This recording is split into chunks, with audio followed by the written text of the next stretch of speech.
नमस्कार, दिन भर की बड़ी खबरों में आपका स्वागत है। मैं हूं परवीन शेख। इस बुलेटिन की बड़ी खबरों पर चर्चा से पहले आइए देखते हैं सुर्खियां। भारत चीन मीटिंग में हुआ बड़ा फैसला। गोगरा हॉट स्प्रिंग से पीछे हट रहे हैं दोनों देशों के जवान। कई दौर की बातचीत के बाद हुआ फैसला। राहुल गांधी को सुप्रीम कोर्ट से राहत। आरएसएस सचिव ने भिवंडी मानहानि केस लिया वापस। महात्मा गांधी की जान जाने के मामले को लेकर आरएसएस के खिलाफ राहुल गांधी ने दिया था बयान। श्री कृष्ण जन्मभूमि शाही ईदगाह मामले की सुनवाई टली। यूपी सुन्नी सेंट्रल वक्फ बोर्ड की ओर से कोर्ट में नहीं पहुंचा कोई प्रतिनिधि। अब 7 अक्टूबर को होगी सुनवाई। तेजी के साथ बंद हुआ शेयर बाजार। सेंसेक्स 659 अंक उछलकर 59,688 अंक पर हुआ बंद। निफ्टी 174 अंक चढ़कर 17,798 अंक पर हुआ बंद।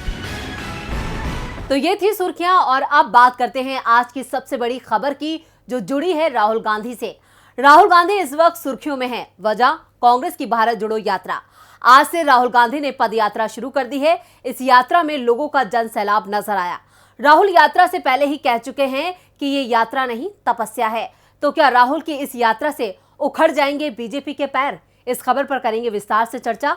बात होगी पीएम मोदी के ड्रीम प्रोजेक्ट की, जो अब बनकर तैयार हो गया है। साथ ही चर्चा करेंगे ममता बनर्जी के बदलते तेवरों की। बताएंगे अब क्यों ममता दीदी खफा हो गई पीएम मोदी से। साथ ही बात होगी हिजाब पर सुप्रीम कोर्ट की कड़ी टिप्पणी की। इसके अलावा भी और कई बड़ी खबरों की हम आपको देंगे जानकारी। तो अब बढ़ते हैं आगे अपनी बड़ी खबर की ओर।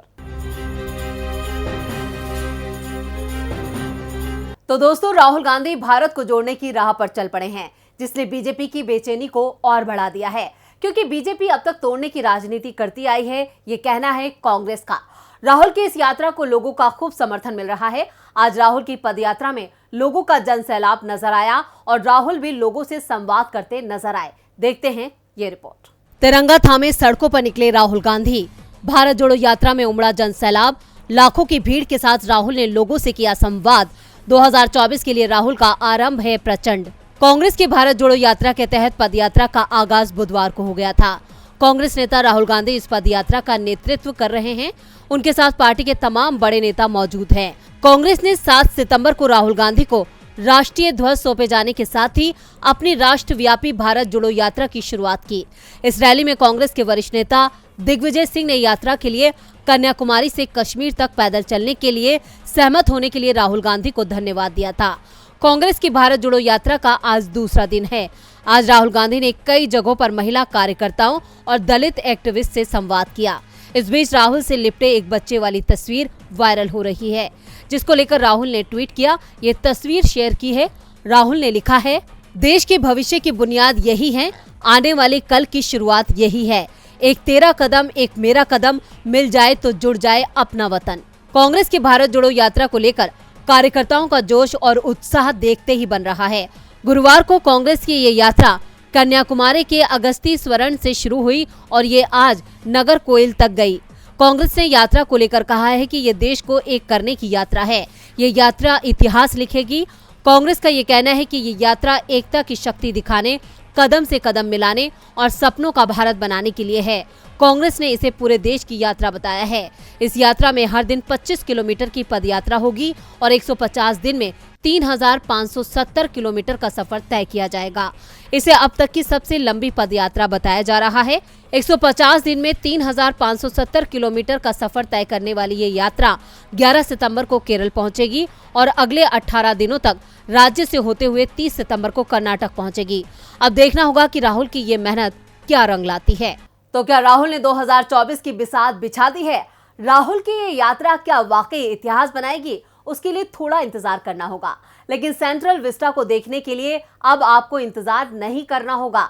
पीएम मोदी का ड्रीम प्रोजेक्ट सेंट्रल विस्टा अब बनकर तैयार हो गया है। इस इमारत को खड़ा करने के लिए बीजेपी सरकार ने हजारों करोड़ों खर्च किए हैं। देखते हैं ये रिपोर्ट। 19 महीने तक दिन रात लगातार चले काम के बाद इंडिया गेट के सामने सेंट्रल विस्टा एवेन्यू बनकर तैयार हो चुका है, जिसके बाद इस पथ का भी नाम बदल दिया गया है और अब राजपथ को कर्तव्य पथ के नाम से जाना जाएगा।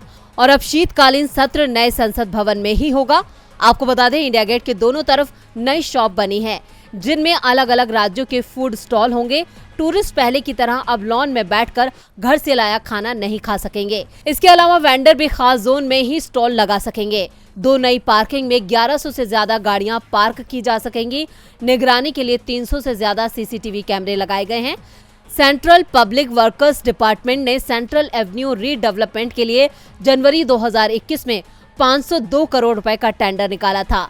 ये काम 487.08 करोड़ रुपए की बिड पर शाहपुरजी पालोनजी कंपनी को मिला। कंपनी ने 4 फरवरी 2021 से यहां काम शुरू किया था। शर्तों के मुताबिक काम 300 दिनों के अंदर यानी नवंबर तक किया जाना था, लेकिन इसमें 10 महीने की देरी हो गई। कोरोना के दौरान लगे लॉकडाउन में भी सभी कंस्ट्रक्शन वर्क रुक गए थे, तब भी सेंट्रल विस्टा का काम चलता रहा। मामला कोर्ट में गया तो CPWD ने तर्क दिया था कि प्रोजेक्ट का काम नवंबर 2021 तक पूरा किया जाना है, इसलिए इसे रोका नहीं जा सकता। यहाँ गणतंत्र दिवस की परेड भी होनी है, उसमें भी देरी नहीं की जा सकती। प्रोजेक्ट के तहत राष्ट्रपति भवन से लेकर इंडिया गेट तक कई इमारतों का रीडेवलपमेंट और कंस्ट्रक्शन हो रहा है। इसमें नया संसद भवन, जिसमें लोकसभा और राज्यसभा के लिए एक बिल्डिंग होगी, मंत्रालयों के ऑफिस के लिए केंद्रीय सचिवालय, प्रधानमंत्री आवास, उपराष्ट्रपति आवास शामिल है। अभी जो संसद भवन है उसके सामने संसद की नई बिल्डिंग बनी है। 4 मंजिला ये इमारत 13 एकड़ में है। प्रधानमंत्री आवास करीब 15 एकड़ में होगा। सितंबर 2019 में इस प्रोजेक्ट की घोषणा की गई। 10 दिसंबर 2020 को प्रधानमंत्री मोदी ने इसकी आधारशिला रखी थी। पूरे प्रोजेक्ट की लागत 20,000 करोड़ रुपए है। तो आखिरकार विवादों में रहने वाला सेंट्रल विस्टा बनकर तैयार हो गया, लेकिन सवाल उठता है कि क्या वाकई देश को इस इमारत की जरूरत थी? जरूरत तो इस वक्त सीएम ममता बनर्जी को विपक्ष की है, क्योंकि अपने सपनों को सच करने के लिए उनका महागठबंधन में शामिल होना बेहद जरूरी है। तो नीतीश के साथ कदम से कदम ताल करने के लिए ममता दीदी अब पूरी तरह से तैयार हैं। देखते हैं ये रिपोर्ट। पश्चिम बंगाल की मुख्यमंत्री और टीएमसी प्रमुख ममता बनर्जी की राजनीति आजकल लोगों को चौंकाने का काम कर रही है। इसकी वजह है पीएम मोदी को लेकर ममता के बदलते बयान। लेकिन आज तृणमूल कांग्रेस के कार्यकर्ताओं को संबोधित करते हुए ममता बनर्जी ने जमकर पीएम मोदी पर निशाना साधा है। उन्होंने कहा कि मुझे बुरा लगता है कि वे अब दिल्ली में नेताजी की मूर्ति बना रहे हैं। पहले से मौजूद मूर्ति के बारे में क्या? मुझे एक अंडर सेक्रेटरी का पत्र मिला है जिसमें कहा गया है कि प्रधानमंत्री आज प्रतिमा का उद्घाटन करेंगे और कार्यक्रम शुरू होने से पहले आप वहां आ जाएं। क्या मैं उनकी बंधुआ मजदूर हूं? अब तक पीएम मोदी के साथ नजदीकियों को लेकर ममता बनर्जी सवालों के घेरे में थी, लेकिन आज अपने इस बयान से उन्होंने फिर सबको चौंका दिया है। पीएम मोदी ने आज सेंट्रल विस्टा का उद्घाटन किया, लेकिन ममता बनर्जी को आखिरी वक्त पर न्योता दिया गया, जिसको लेकर उन्होंने अपनी नाराजगी जाहिर की है। तो वहीं नेताजी सुभाष चंद्र बोस की मूर्ति के अनावरण को लेकर भी उन्होंने सवाल खड़े किए हैं। नेताजी की मूर्ति के अनावरण को लेकर नेताजी सुभाष चंद्र के परिवार ने भी कार्यक्रम से किनारा कर लिया था। नेताजी के परिवार का साफ कहना था कि 8 सितंबर को मूर्ति का अनावरण करना बिल्कुल उचित नहीं है, क्योंकि 8 सितंबर की तारीख का नेताजी सुभाष चंद्र बोस से कोई लेना देना नहीं है। इसलिए उनके परिवार ने मोदी के कार्यक्रम में आने से इनकार कर दिया। बांग्लादेश की प्रधानमंत्री शेख हसीना भारत के दौरे पर हैं। शेख हसीना से ममता बनर्जी मुलाकात करना चाहती थी, लेकिन केंद्र सरकार ने उसकी भी इजाजत नहीं दी, जिसको लेकर आज ममता का गुस्सा फूट पड़ा। ममता बनर्जी ने विपक्षी एकता को लेकर भी बड़ा ऐलान किया और कहा कि नीतीश, हेमंत सोरेन, मैं और दूसरे नेता 2024 के लोकसभा चुनाव में एक साथ आएंगे। ममता के इस बयान के बाद बंगाल बीजेपी और केंद्र की बीजेपी को झटका लगना लाजमी है। विपक्षी एकता में ममता की एंट्री महागठबंधन के लिए बड़ी मजबूती मानी जा रही है। ममता ने सेंट्रल विस्टा के बहाने आज फिर पीएम मोदी पर भड़ास निकाली और बता दिया कि वो विपक्ष के साथ हैं। और अब बात कर लेते हैं सुप्रीम कोर्ट में चल रहे हिजाब विवाद की। हिजाब विवाद पर सुप्रीम कोर्ट में आज फिर सुनवाई हुई, जहां याचिकाकर्ताओं के वकीलों ने अपनी दलीलें रखी। तो क्या कहा कोर्ट ने, देखते हैं ये रिपोर्ट। इस साल जनवरी महीने में जब भारत के कई राज्यों में कड़ाके की ठंड थी, उस वक्त कर्नाटक में छिड़े हिजाब विवाद ने पूरे देश के तापमान को बढ़ा दिया था। तब से लेकर अब तक इस मामले में विवाद जारी है। कर्नाटक के स्कूल कॉलेजों में हिजाब पहनने पर प्रतिबंध बरकरार रखने वाले हाईकोर्ट के आदेश के खिलाफ अर्जियों पर सुनवाई करते हुए सुप्रीम कोर्ट ने कई कड़े सवाल और टिप्पणियां की हैं। हिजाब बैन पर सुप्रीम कोर्ट में लगातार सुनवाई जारी है। आज हुई सुनवाई के दौरान देश की सर्वोच्च अदालत में जोरदार बहस देखने को मिली। जस्टिस हेमंत गुप्ता और जस्टिस सुधांशु धूलिया की बेंच ने आज भी याचिकाकर्ताओं के वकीलों की दलीलें सुनी। कई याचिकाओं में कर्नाटक हाईकोर्ट के फैसले को चुनौती दी गई है। सुप्रीम कोर्ट इन सभी को क्लब करके सुनवाई कर रहा है। कर्नाटक सरकार ने सरकारी स्कूल कॉलेजों में हिजाब पहनने पर रोक लगा दी थी। हाईकोर्ट ने अपने फैसले में बैन को बरकरार रखा। सुप्रीम कोर्ट इस सवाल पर भी विचार कर रहा है कि क्या हिजाब इस्लाम का अभिन्न अंग है या नहीं। आज की सुनवाई में याचिकाकर्ता के वकील निजाम पाशा ने अदालत में कुरान में दी गई आयतों का हवाला दिया, जिस पर जस्टिस गुप्ता ने पूछा कि कुरान की किस आयत में हिजाब को जरूरी बताया गया है। पाशा ने आयतों का हवाला दिया। उन्होंने कहा, कुरान में खिमार शब्द का इस्तेमाल हुआ है, हालांकि भारतीय संदर्भ में हिजाब शब्द का इस्तेमाल होता है। इसके बाद पाशा ने कुछ आयतों को कोट किया। पाशा ने कहा कि कुरान पढ़ने वाले कुछ लोग कहते हैं कि आप अपना सिर और छाती को ढक कर रखिए। बुधवार को सुनवाई के दौरान जस्टिस गुप्ता ने मौखिक टिप्पणी में मुस्लिम छात्रा के वकील देवदत्त कामत से कहा था कि कपड़े पहनने का अधिकार मौलिक है तो कपड़े उतारने का अधिकार भी मौलिक बन जाता है। इस पर कामत ने कहा कि स्कूलों में कोई कपड़े नहीं उतार रहा है। आज हुई सुनवाई में याचिकाकर्ताओं का पक्ष रख रहे वकील निजाम पाशा ने अपनी दलीलें पूरी कर ली हैं। अब बेंच इस मामले की अगली सुनवाई सोमवार को दोपहर 2 बजे करेगा। हिजाब पर सुप्रीम कोर्ट का क्या रुख रहता है, ये अब तक साफ नहीं हो पाया है। ऐसे में ये लड़ाई लंबी चल सकती है। लड़ाई तो गुजरात में भी छिड़ी हुई है, कांग्रेस और बीजेपी के बीच, जहां फिलहाल पलड़ा कांग्रेस का भारी नजर आ रहा है, क्योंकि गुजरात के राज्यपाल के बयान ने कांग्रेस के हाथ को मजबूती दे दी है। तो क्या कहा है राज्यपाल ने, देखते हैं ये रिपोर्ट। क्या एक नंबर का ढोंगी होता है हिंदू? क्या हिंदुओं का मंदिरों में पूजा पाठ करना ढोंग होता है? गाय पालने के नाम पर ढोंग कर रहा है हिंदू समाज। दरअसल ये सारे सवाल उठे हैं गुजरात के राज्यपाल आचार्य देवव्रत के बयान से। उन्होंने नर्मदा जिले के पोइचा गांव में एक सेमिनार के दौरान कहा कि लोग जय गौ माता का जाप करते हैं, वे गाय को दूध देने तक गौशाला में रखते हैं। एक बार जब वे दूध देना बंद कर देती है तो वो उसे सड़कों पर छोड़ देते हैं। इसलिए मैं कहता हूं कि हिंदू नंबर 1 के ढोंगी हैं। हिंदू धर्म और गाय आपस में जुड़े हुए हैं, लेकिन यहाँ लोग सिर्फ स्वार्थ के लिए जय गौ माता का जाप करते हैं। उन्होंने आगे कहा कि लोग भगवान से प्रार्थना करने के लिए मंदिरों, मस्जिदों, चर्च, गुरुद्वारे जाते हैं ताकि भगवान उन्हें आशीर्वाद दे।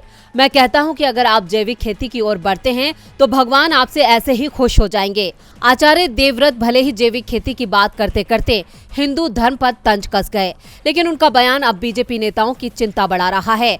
कांग्रेस नेता सवाल पूछ रहे हैं कि हिंदू धर्म को ढोंगी बताने वाले राज्यपाल के खिलाफ बीजेपी क्या कदम उठाएगी।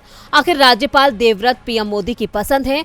दूसरी ओर बीजेपी फंसती दिख रही है। विधानसभा चुनाव सामने हैं और राज्यपाल का बयान चुनावों में भी असर दिखा सकता है। राज्यपाल के बयान ने बीजेपी की मुसीबत बढ़ा दी है, तो वहीं रणनीतिकार प्रशांत किशोर की मुसीबतें सीएम नीतीश कुमार ने बढ़ा दी हैं। पीके अक्सर अपने बयानों से महागठबंधन पर तंज कसते हैं। उसी पर नीतीश ने पलटवार करते हुए पीके को करारा जवाब दिया है। तो पीके पर क्या कह गए नीतीश कुमार, देखते हैं ये रिपोर्ट। नीतीश कुमार जब तक बीजेपी के साथ थे उनके चेहरे पर तनाव दिखाई देता था, लेकिन महागठबंधन में शामिल होते हुए उनके चेहरे की पुरानी रंगत लौट आई है। जहां भी जा रहे हैं मुस्कुराहट लिए जा रहे हैं। नीतीश की इस मुस्कुराहट के पीछे का राज क्या है ये तो नीतीश ही जाने, लेकिन अब वो बीजेपी के खिलाफ बड़ी लड़ाई की तैयारी शुरू कर चुके हैं। दिल्ली में उन्होंने विपक्षी मोर्चा बनाने के लिए तमाम नेताओं के साथ बैठक की। नीतीश ने दावा किया, इस बार तैयार होने वाला विपक्षी मोर्चा दूसरा या फिर तीसरा मोर्चा नहीं होगा, ये पहला मोर्चा होगा जो सीधा सत्ता तक पहुंचेगा। लेकिन नीतीश की इस कवायद पर उनके पुराने सहयोगी ही सवाल उठा रहे हैं। चुनाव रणनीतिकार प्रशांत किशोर ने दावा किया, नीतीश की दिल्ली यात्रा से कोई बड़ा बदलाव नहीं आएगा। 2025 को लेकर उन्होंने दावा किया कि आज बिहार में जो दिख रहा है वो 2025 में बदल जाएगा, गठबंधन भी बदल जाएंगे। पीके के बयान पर नीतीश ने पलटवार किया। उन्होंने कहा, प्रशांत किशोर की बात का कोई मतलब नहीं है, उनको तो बिहार का ABC भी नहीं मालूम है। अगर वो कोई बात बोलते हैं तो आप समझ लीजिए उसका मन बीजेपी के साथ रहने का होगा, बीजेपी को मदद करने का होगा। वो मेरे साथ भी आए थे, हमने उन्हें सुझाव दिया था कि अलग अलग दल के साथ काम करना छोड़िए, लेकिन उन्होंने हमारी बात नहीं सुनी। वो हर पार्टी का काम करने को तैयार रहते हैं। अब बिहार में उन्हें जो करना है करें, उनके स्टेटमेंट का कोई अर्थ नहीं है। ऐसे लोगों को मालूम है कि इससे पब्लिसिटी मिलती है, वो इसमें एक्सपर्ट हैं, वो सब उल्टा सीधा बोलते रहते हैं, कोई मतलब है क्या उसकी बातों का। नीतीश कुमार ने साफ कर दिया कि पीके के दावों में कोई दम नहीं है। उनके मन में बीजेपी के साथ जाने का प्लान चल रहा है, जिस कारण से वो इस तरह की बातें कर रहे हैं। और बुलेटिन के आखिर में बात देश में बढ़ती महंगाई की। पिछले कुछ सालों में अगर कुछ बड़ा है तो वो है महंगाई और बेरोजगारी। इसके अलावा हर चीज में सिर्फ गिरावट दर्ज की गई है। जिसको लेकर विपक्ष तो चिंता जाहिर कर रहा है, लेकिन सरकार कोई कदम नहीं उठा रही, बल्कि सच्चाई से भाग रही है और विपक्ष पर अफवाह फैलाने का आरोप लगा रही है। इन सब के बीच आज एक रिपोर्ट आई जिसने एक बार फिर मोदी सरकार की पोल खोल दी है। विपक्ष मोदी सरकार पर तमाम आरोप लगाता है और मोदी सरकार उन आरोपों से पल्ला झाड़ती है। ये सिलसिला बदस्तूर जारी है, लेकिन इसका कोई फायदा होता नजर नहीं आ रहा, क्योंकि विपक्ष तो सरकार की आलोचना करके और आम जनता के मुद्दे उठाकर अपना काम कर रहा है, लेकिन सरकार उन मुद्दों पर ध्यान नहीं दे रही, जिससे आम जनता को नुकसान हो रहा है। और इसका खुलासा हुआ है एक रिपोर्ट में। दरअसल वित्त वर्ष 2021-22 के दौरान मानव विकास में वैश्विक गिरावट के बीच मानव विकास सूचकांक में भारत 191 देशों में 132वें स्थान पर पहुंच गया है। वैश्विक रुझानों की तरह भारत के मामलों में भी मानव विकास सूचकांक में 2019 में 0.645 से 2021 में 0.633 तक की गिरावट दर्ज की गई। इसमें जीवन प्रत्याशा को 69.7 से घटाकर 67.2 वर्ष तक हो जाने का जिम्मेदार ठहराया जा सकता है। भारत में स्कूली शिक्षा के अपेक्षित वर्ष 11.9 वर्ष हैं और स्कूली शिक्षा के औसत वर्ष 6.7 वर्ष हैं। सकल राष्ट्रीय प्रति भारत की गिरावट इस प्रवृत्ति को दर्शाती है कि संकटों को पार करने से प्रभावित है। हालांकि सिर्फ भारत में ही नहीं, बल्कि 90% देशों में 2020 या 2021 में अपने मानव विकास सूचकांक यानी HDI मूल्य में कमी दर्ज की है। मानव विकास लगातार 2 साल में घट गया है, जो पिछले 5 साल की प्रगति को प्रभावित करता है। ये वैश्विक गिरावट के अनुरूप है, जो ये दर्शाता है कि दुनिया भर में मानव विकास 32 वर्षों में पहली जोरदार गिरावट दर्ज की गई। यानी मोदी राज में देश सिर्फ निचले स्तर पर ही जाता नजर आ रहा है। अभी तक GDP को लेकर चिंता बनी हुई थी और अब इस नई रिपोर्ट ने भी सरकार की पोल खोल दी। तो आज इस बुलेटिन में बस इतना ही। देखते रहिए DB लाइव। नमस्कार।